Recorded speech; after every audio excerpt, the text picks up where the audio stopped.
မင်္ဂလာပါရှင်ကျမတို့ Miss Grand ပကံ2020မြက်ခွန်းချိုဖြစ်ပါရဲ့ရှင်ပကံဟာမြန်မာတို့ရဲ့ဂုဏ်သိက္ခာတာမကကမ္ဘာလုံးဆိုင်ရာအမွေအနှစ်တစ်ခုပါ2019ခုနှစ်မှာပကံဟာ UNESCO World Heritage Site ဖြစ်သတ်မှတ်ခံရတဲ့အချိန်ဟာမြန်မာလူမျိုးတယောက်အနေနဲ့ကျမရဲ့ရင်ခုန်တန်းအထိမြနိုင်ခဲ့အောင်ပြောရှင်ခဲ့ရပါတယ်အဲ့ဒီမြေထဲမှာတမိုင်းဝင်တန်မိုးတွေရှိရဲ့အသက်ဝင်နေတဲ့ရင်ကျေးမှုတွေလည်းရှိရဲ့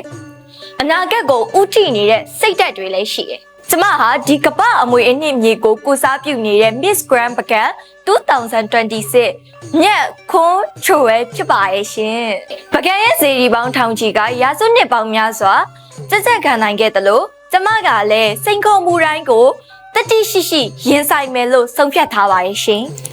အလားတရားတစ်ခုရဲနဲ့မလုံလောက်ပါဘူးရှင်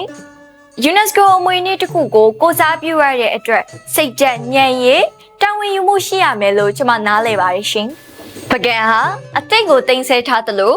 အနာဂတ်ကိုလည်းဖန်တီးနေတဲ့မြို့တစ်မြို့ဖြစ်ပါရဲ့။အဲ့လိုပဲကျွန်မဟာလည်းအတိတ်ကိုလေးစားပြီးအနာဂတ်ကိုဥတည်နေတဲ့အမျိုးသမီးတစ်ယောက်ဖြစ်ချင်ပါရဲ့ရှင်